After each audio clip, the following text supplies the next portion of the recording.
Irmãos queridos, nós vamos então abrir a palavra de Deus. E o texto que quero repartir com vocês é Evangelho de Cristo, conforme o relato de João, no capítulo 6.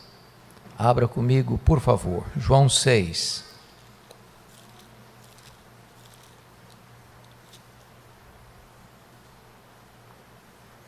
Vamos ler a partir do verso 35 até o verso 40. João 6, 35 a 40. Está escrito: Declarou-lhes, pois, Jesus: Eu sou o pão da vida.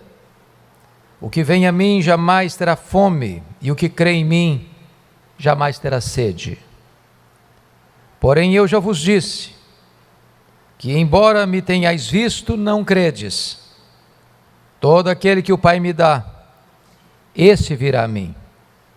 E o que vem a mim, de modo nenhum o lançarei fora.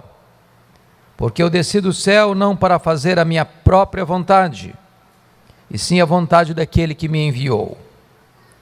E a vontade de quem me enviou é esta, que nenhum o perca de todos os que me deu. Pelo contrário, eu ressuscitarei no último dia. De fato, a vontade de meu Pai é que todo homem que vir o Filho e nele crer, tenha a vida eterna, e eu ressuscitarei no último dia.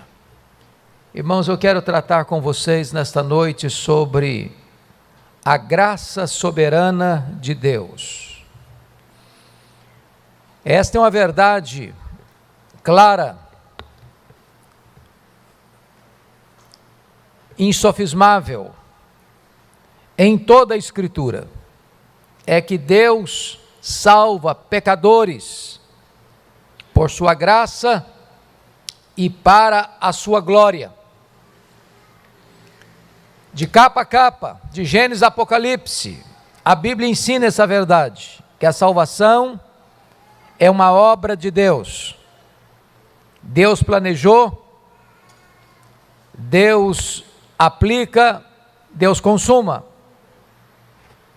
Os patriarcas, os profetas, os apóstolos, os pais da igreja, os pré-reformadores, os reformadores, os puritanos, os peregrinos que chegaram à América e fundaram universidades e seminários, os grandes pregadores da história como George Whitefield, Jonathan Edwards, Charles Spurgeon, Mark Lloyd Jones, creram e pregaram sobre a soberana graça de Deus. Os grandes avivalistas e os grandes missionários que desbravaram campos, pregaram a soberana graça de Deus. Uma nuvem de testemunhas engrossa as fileiras daqueles que creem na soberana graça de Deus para a salvação. É claro que esta verdade bendita foi tantas vezes combatida. Lá no século V, por volta do ano 416, Agostinho teve que lidar com o pensamento de Pelágio, que acreditava que a queda não tinha afetado o homem, e que hoje o homem seria tão livre quanto Adão o era antes da queda. Mas Agostinho de Hipona resistiu a estas ideias e prevaleceu, mostrando que o homem depende total e exclusivamente da graça de Deus para a sua salvação.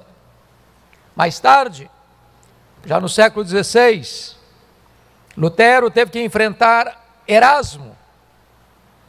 E Erasmo ensinava a liberdade da vontade humana, enquanto Lutero entendia que, à luz das Escrituras, o homem tem sua vontade escravizada pelo pecado, e a não ser que Deus opere nele a regeneração, ele não pode crer, porque o homem está escravizado pelo pecado, o homem está morto nos seus delitos e pecados, a não ser que Deus opere nele soberanamente e eficazmente ele não pode crer, porque não tem condições de fazê-lo, por estar morto nos seus delitos e pecados.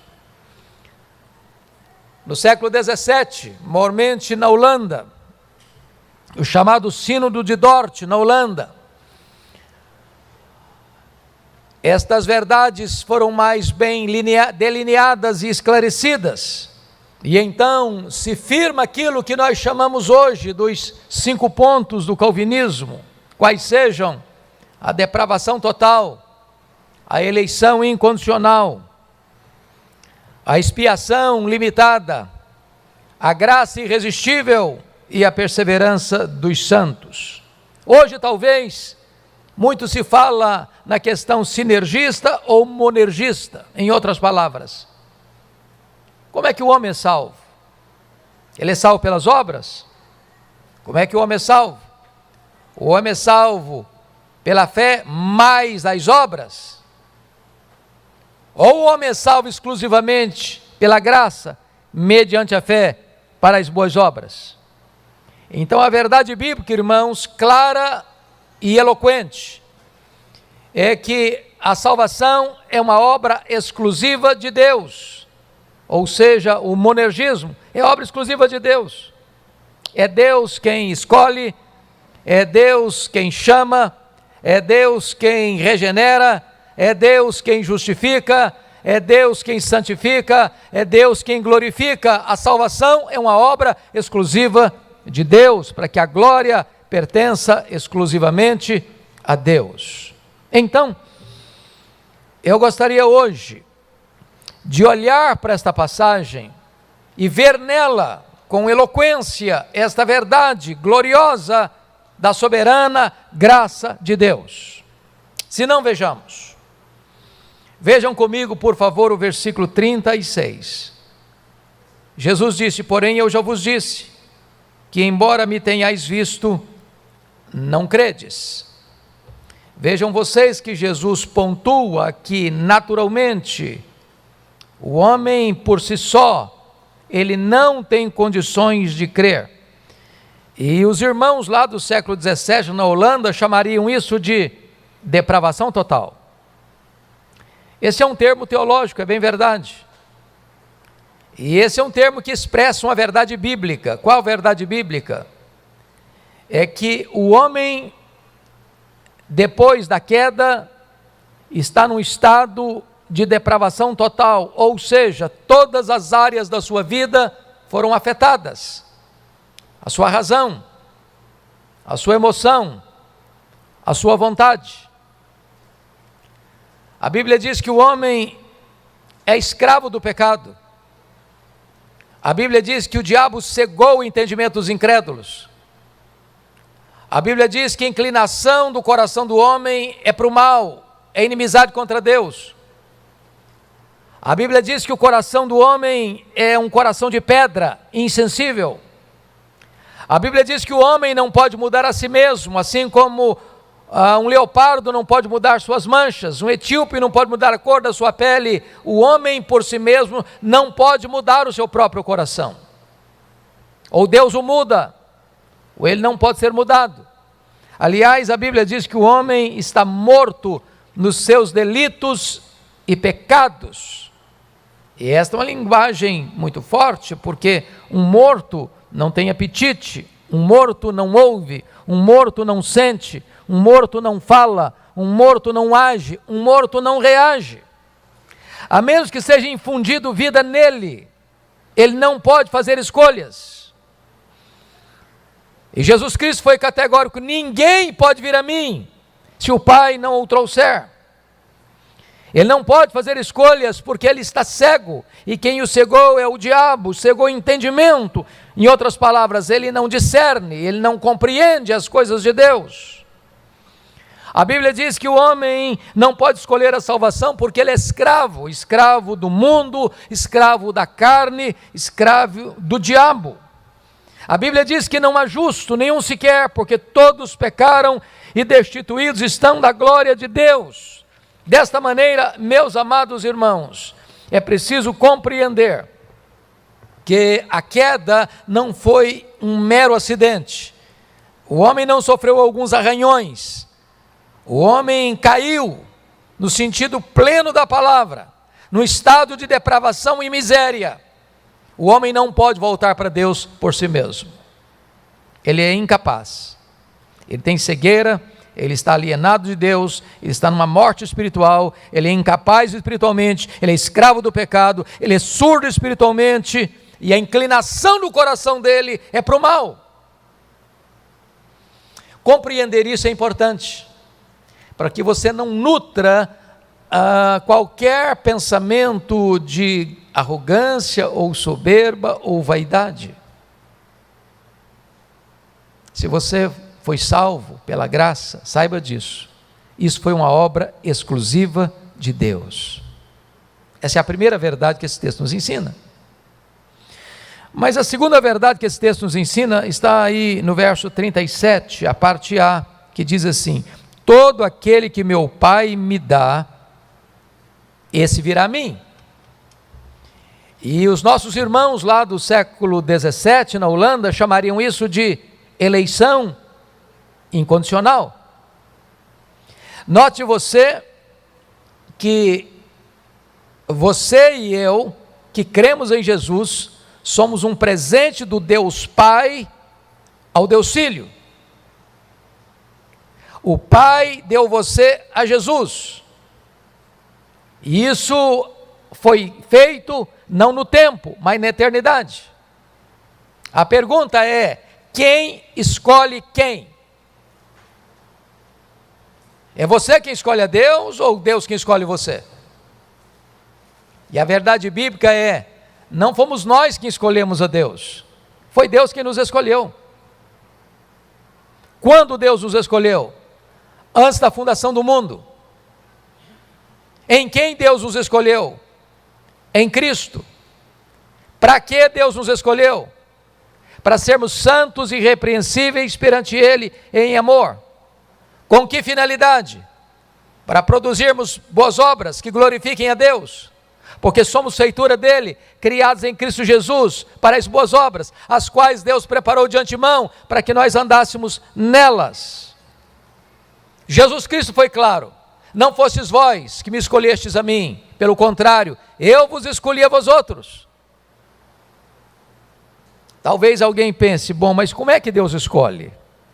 Alguns pensam assim: Deus previu que você ia crer nele, e então por causa da sua fé nele, Deus o escolheu. Mas a Bíblia diz diferente. Está lá em Atos 13:48. Todos quantos foram destinados para a vida eterna, creram. De tal maneira que a fé não é a causa da escolha divina. A fé é consequência da escolha divina. Deus não escolheu você porque você creu. Você creu porque Deus escolheu você.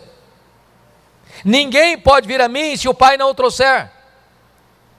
Então foi o Pai quem deu você para Cristo. Foi o Pai que escolheu você. E isso antes da fundação do mundo, desde os tempos eternos.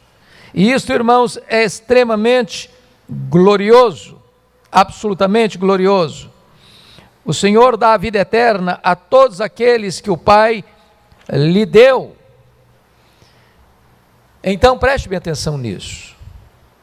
Se você hoje está aqui, se você hoje é um crente no Senhor Jesus, isso significa que o Pai amou você antes da fundação do mundo. Você foi escolhido por Deus soberanamente, é por isso que a eleição é incondicional, porque não é das obras, não é do mérito, não é porque você fez algo para merecer. Não, a graça é soberana.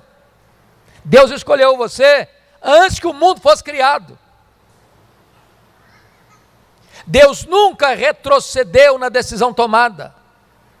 Apesar do nosso pecado, apesar tantas vezes da nossa recalcitrância e desobediência, Deus permaneceu nos amando, com amor eterno eu te amei, por isso com benignidade eu te atraí. Mas vem agora a terceira verdade, versículo 37 e 40, Todo aquele que meu Pai me dá, esse virá a mim, e o que vem a mim de modo nenhum eu lançarei fora. Verso 40, de fato, a vontade de meu Pai é que todo que vir o Filho e nele crer tenha vida eterna, e eu o ressuscitarei no último dia. Os irmãos do século XVII na Holanda chamariam isso de expiação limitada, porque notem vocês, de que maneira Jesus nos dá a vida eterna? Foi um ato soberano dele lá no céu? Foi uma decisão apenas por decreto? Porque vejam vocês, que a Bíblia diz que o salário do pecado é a morte. E a Bíblia diz mais, Deus não inocentará o culpado. E a Bíblia diz mais, a alma que pecar, essa morrerá. E a Bíblia diz que Deus há de julgar a todos, grandes e pequenos. Já estabeleceu um dia, já estabeleceu o juiz, já estabeleceu a forma, vai ser com justiça. E a Bíblia diz que não há justo nenhum sequer. E a Bíblia diz que todos pecaram e destituídos estão da glória de Deus. E a Bíblia diz que nós vamos ter que comparecer perante o juízo divino para prestar contas da nossa vida. E a Bíblia diz que nós pecamos por palavras, nós pecamos por obras, nós pecamos por omissão, nós pecamos por pensamentos e desejos. Quando os livros forem abertos, certamente, todos nós, em todos esses quesitos, seremos considerados culpados, culpados, culpados, culpados. Por isso diz a Bíblia, que mediante as obras ninguém pode ser justificado diante de Deus, porque requeriria o julgamento divino justo, que o pecado seja exemplarmente condenado. Então, era necessário que para nossa salvação, sendo Deus justo, os nossos pecados fossem punidos. O que Deus fez? Deus enviou o seu Filho, o seu único Filho, como nosso fiador, como nosso representante, como nosso substituto. E quando Jesus Cristo foi à cruz, diz a Escritura, que Deus lança sobre ele a iniquidade de todos nós. Diz a Escritura que ele foi carregando sobre o seu corpo no madeiro os nossos pecados. Diz a Bíblia que ele foi feito pecado por nós, e que ele morreu pelos nossos pecados, segundo as Escrituras. Diz a Bíblia que ele foi feito maldição por nós. Diz a Bíblia que agradou o Pai moê-lo naquela cruz. Diz a Bíblia que pelas suas pisaduras nós fomos sarados. De tal maneira que o Pai lança o seu, o meu, o nosso pecado sobre o seu Filho. E ele morreu pelos nossos pecados. Ele morreu pelas suas ovelhas, ele morreu pela sua igreja, ele morreu vicária e substitutivamente. Em outras palavras, Jesus não morreu na cruz como um mártir, Jesus não morreu porque ele sucumbiu ao poder de Roma, ele não morreu porque Judas o traiu, porque Pedro negou, ou porque o Sinédrio o acusou, ou porque Pilatos o condenou à morte. Ele morreu deliberadamente, especificamente pelos nossos pecados. Ele pegou o escrito de dívida que era contra nós, o anulou, o rasgou e o encravou na cruz e deu um brado: está pago, está consumado. De tal forma que Cristo não morreu apenas para possibilitar a nossa salvação, ele de fato morreu para a nossa salvação. Por que é importante entender isso? Porque isso é que traz descanso para a nossa alma, irmãos. Segurança para o nosso coração.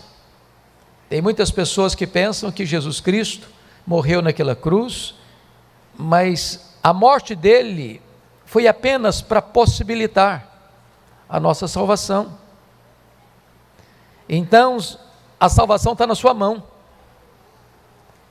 E aí de repente ele morreu, mas não tem eficácia essa morte, de forma plena, porque a decisão está na mão do homem, não na mão de Deus. Então eu quero que você compreenda hoje com muita clareza e simplicidade, à luz da Bíblia, que o Deus que escolheu você é o Deus que mandou Jesus, o seu Filho, para morrer no seu lugar, em seu favor. De tal maneira que agora você que está em Cristo, não tem mais culpa sobre a sua vida, não tem mais condenação sobre a sua vida, porque seus pecados foram exemplarmente condenados, não em você, mas no Filho de Deus. Você foi declarado justo diante do tribunal de Deus. Você está quisto com a lei de Deus, você está quisto com a justiça de Deus. Já não pode mais haver qualquer condenação sobre a sua vida, porque Cristo morreu efetivamente pelos seus pecados, e Deus puniu o seu Filho, para que você pudesse ser perdoado, justificado, redimido e salvo eternamente. Compreender essa verdade é mostrar o seguinte, que como Cristo morreu por você, Ele vai ressuscitar você no último dia, para a ressurreição da vida. Sua salvação está garantida, sua salvação está absolutamente garantida, porque Ele morreu por você, Ele morreu pela sua igreja, Ele morreu pela sua noiva, Ele morreu pelas suas ovelhas, Ele morreu pelo seu povo. Nós chamamos isso de expiação limitada ou eficaz. Mas eu gostaria de chamar a sua atenção para uma quarta verdade do texto. Confira comigo o verso 37 ainda. Todo aquele que meu Pai me dá, esse virá a mim. Preste atenção nisso, todo aquele, não alguns, não a maioria, todo aquele que meu Pai me dá, esse virá a mim.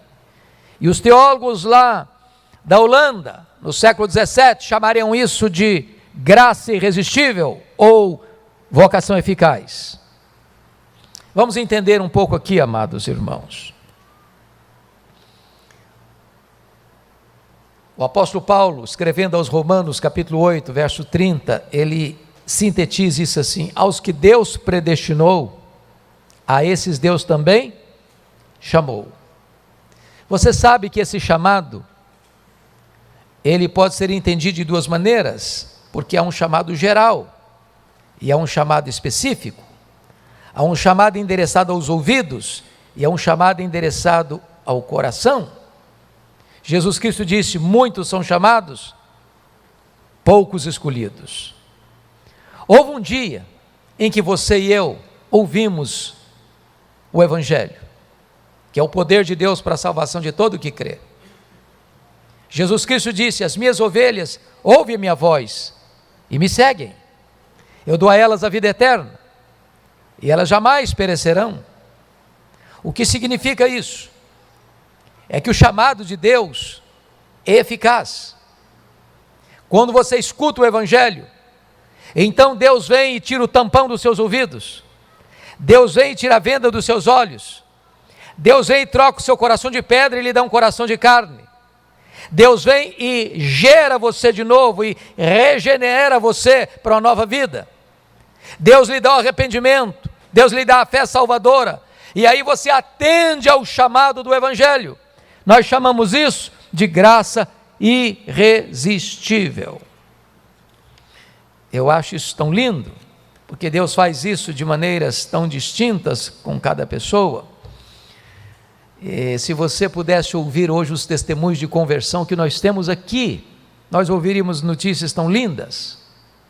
Eu tenho um colega de turma, no seminário, que a conversão dele aconteceu numa madrugada, e ele estava numa boate, ele estava drogado, ele estava bêbado, ele voltava para sua casa de madrugada, e ao voltar para casa, ele encontra um folheto sujo, rasgado no chão, e ele pega o folheto, e ali tem uma mensagem do Evangelho, e ele bêbado, drogado, ao ler aquela mensagem, coração dele foi tocado, a vida dele foi transformada, e ele chega em casa regenerado, porque o Deus que chama poderosamente, eficazmente. Todo aquele que meu Pai me dá, ou me deu, esse virá a mim. Eu estava ouvindo o testemunho de um dos maiores criminosos deste país, que no ano de 1989, juntamente com mais 7 outros criminosos, assaltaram a agência do Banco Itaú, na Grande São Paulo. E este homem, um assassino cruel, uma criança no colo da mãe, começa a chorar. E ele mandou que a mãe fizesse a criança calar-se. E a criança continuou chorando. E ele, com a metralhadora na mão, fuzilou a mãe e a criança. A menina chamava-se Thalita. E em rede nacional de televisão, o marido, agora viúvo, o pai, agora enlutado pela sua única filha, assassinada, era crente no Senhor Jesus Cristo. E aquele homem disse para o Brasil inteiro ouvir: eu perdoo o assassino da minha mulher e da minha filha.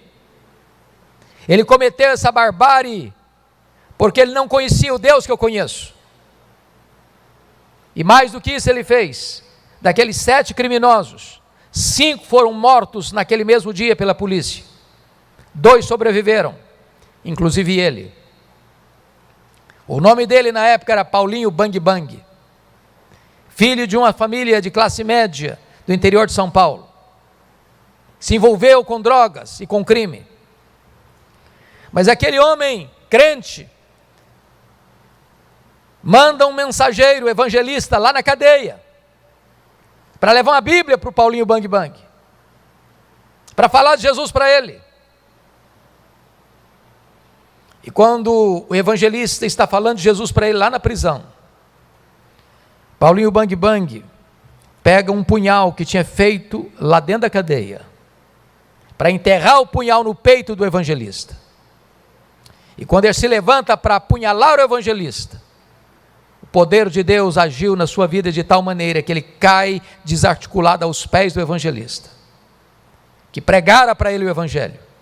E quando ele se levanta, era uma nova criatura. Jesus mudou o coração dele. Jesus transformou a vida dele. E um dia eu estava aqui numa das emissoras de televisão da nossa capital, para uma entrevista, e havia um senhor muito elegante, muito bem vestido, aguardando comigo para ser entrevistado, e eu não sabia quem era, e era exatamente Paulinho Bang Bang, agora um ministro do Evangelho, porque Deus chama, e Ele é poderoso, Ele é poderoso. Já contei esse fato aqui, a igreja já conhece, muitos conhecem, talvez muitos visitantes, eu vou repetir esse fato. Eu estava numa segunda-feira, aqui no gabinete pastoral, quando entra um senhor no meu gabinete, bateu a porta e disse: eu posso falar com o senhor? Eu disse: claro. Ele me disse: eu estive aqui ontem à noite, no domingo à noite, participando do culto, vindo ao culto. Eu disse: que bom que o senhor veio, o senhor é bem-vindo aqui. E ele me disse: mas eu não vim participar do culto, eu vim roubar um carro. Os carros ficavam ali na frente do templo, e ele disse que enquanto ele olhava os carros para ver que carro ele levava, uma música brota do templo, e ele lá fora escutou a música, e foi atraído irresistivelmente para entrar, e do jeito que ele estava com seu revólver 38 na cintura, ele entrou aqui, e quando ele entrou aqui, a palavra de Deus foi tão forte no coração dele, que ele caiu em si, em lágrimas, tomado de convicção de pecado, arrependido, e ele voltou para casa chorando. A sua esposa lhe perguntou: o que aconteceu com você? Alguém machucou você? Ele disse: não, mulher, o homem que você conhecia morreu, eu sou a nova criatura, Jesus mudou a minha vida. E eu conheço esse irmão querido, que de vez em quando eu cruzo com ele aqui em Vitória, firmado na graça de Deus. Sabe por quê, irmãos? porque o Deus que elege é o Deus que chama. Todo aquele que meu Pai me dá, esse virá a mim. Algumas pessoas acordam de madrugada, desesperadas, pensando em suicídio, e ligam o seu rádio, ou ligam a sua televisão, ou pegam um versículo da Bíblia, e ali o Espírito Santo toca o seu coração, e ele é convertido. Sabe por quê? Porque a graça é irresistível. Que coisa linda, que coisa maravilhosa, que aos que Deus predestinou, a esses Deus também chamou. Mas, meus amados, eu quero concluir. E quero conduzir vocês, por gentileza, ao verso 37 ainda. Vamos juntos ler esse versículo? A igreja em voz alta comigo. Todo aquele que o meu Pai me dá, esse virá a mim. E o que vem a mim, de modo nenhum o lançarei fora. De modo nenhum eu o lançarei fora. Os teólogos lá da Holanda, no século XVII, chamariam isso aqui de perseverança dos santos, ou a segurança inabalável da salvação. Irmãos, esta é uma coisa tão linda na Bíblia. Há muitos crentes que, embora sinceros e salvos pela graça, não desfrutam desta bênção, da certeza da vida eterna. Alguns que dizem assim, bom, mas nós não podemos ter essa certeza. Há outros que dizem, bom, mas é uma espécie de arrogância espiritual você afirmar que pode ter certeza da sua salvação. Mas eu pergunto a vocês, há alguma arrogância em você crer no que Jesus disse? Seria isso arrogância? Quem está dizendo isso não sou eu, não são os pastores da igreja, não é um concílio da igreja, não é uma denominação religiosa. Quem está dizendo que você pode ter certeza da sua salvação é a Bíblia, é o Senhor Jesus. Todo aquele que meu Pai me dá, esse virá a mim, e o que vem a mim, de maneira nenhuma eu lançarei fora. Notem vocês o verso 39, e a vontade de quem me enviou é esta, que nenhum eu perca de todos os que me deu, nenhum eu perca. Pelo contrário, eu ressuscitarei no último dia. Versículo 40, de fato, a vontade de meu Pai é que todo homem que vir o Filho e nele crer, tenha a vida eterna, e eu restarei no último dia. Então, amados irmãos, nós podemos ter segurança e certeza da vida eterna. Sabe por quê? Porque a salvação é obra de Deus, a perseverança é do próprio Deus. Aquele que começou boa obra em você vai completá-la até o dia de Cristo Jesus. Jesus Cristo disse em João 10, olha comigo por favor, o que está escrito, João capítulo 10. Veja aí, versículos 26 a 28. Mas vós não credes, porque não sois das minhas ovelhas. As minhas ovelhas, agora está falando da eleição, as minhas ovelhas ouvem a minha voz, eu as conheço, e elas me seguem. Eu lhes dou a vida eterna, jamais perecerão, e ninguém as arrebatará das minhas mãos. Quem está dizendo isso é o próprio Senhor Jesus. Você é ovelha dele? Você crê nele? Então você está seguro nas mãos dele. Olha comigo, por favor, o que está escrito lá na primeira carta de João, capítulo 5, versículo 13. Será que é possível você ter certeza da sua salvação? Está escrito o seguinte, 1 João 5,13. Estas coisas vos escrevi, a fim de saberdes que tendes a vida eterna, a vós outros que credes em o nome do Filho de Deus. Ou seja, você não tem segurança de salvação porque você é líder da igreja, porque você é pastor da igreja, ou presbítero da igreja, ou diácono da igreja, ou professor de escola dominical na igreja. Não, você tem certeza pelo fato de você ter crido em Jesus. Se você creu em Jesus, você deve ter essa certeza. Você não pode viver nessa gangorra espiritual. Estou salvo de manhã, estou perdido à noite. Estou indo para o céu de manhã, indo para o inferno à noite. Não. Se você crê, você tem a vida eterna. Veja comigo que Paulo, ao escrever sua carta aos Romanos, vai dizer o seguinte: aos que Deus predestinou, a esses Deus também chamou; aos que Deus chamou, a esses Deus também justificou; aos que Deus justificou, a esses Deus também glorificou. Você sabe que a glorificação se dará na segunda vinda de Cristo. Mas se Deus elegeu você, se Deus chamou você, se Deus justificou você, nos decretos de Deus você já está no céu.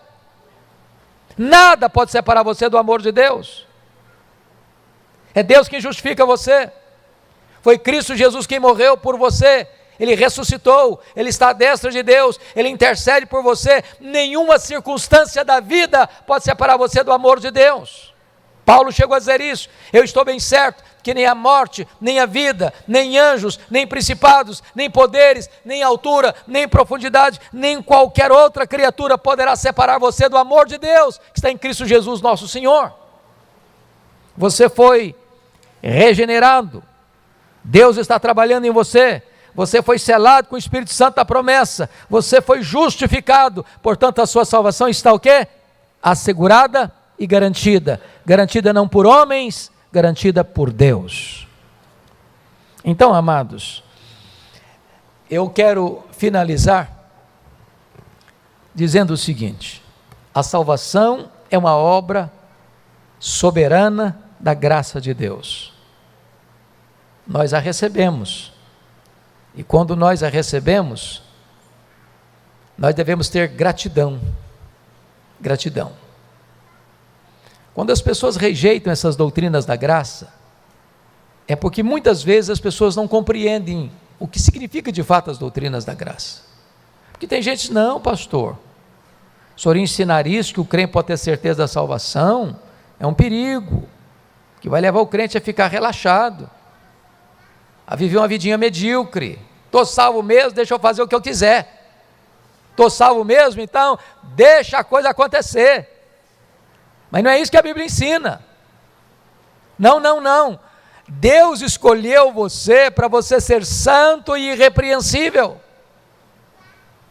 Deus escolheu você mediante a fé na verdade e a santificação do Espírito. Deus escolheu você para você dar muitos frutos para a glória de Deus. Quem é regenerado, salvo, ele não faz provisão para o pecado, ele quer agradar a Deus. Então, nós temos que hoje dar graças a Deus por tão grande salvação e viver a nossa vida para exaltar este Deus que nos amou, que nos escolheu, que nos chamou, que nos justificou, que com certeza já nos glorificou na sua mente, e isso há de acontecer quando Jesus voltar historicamente.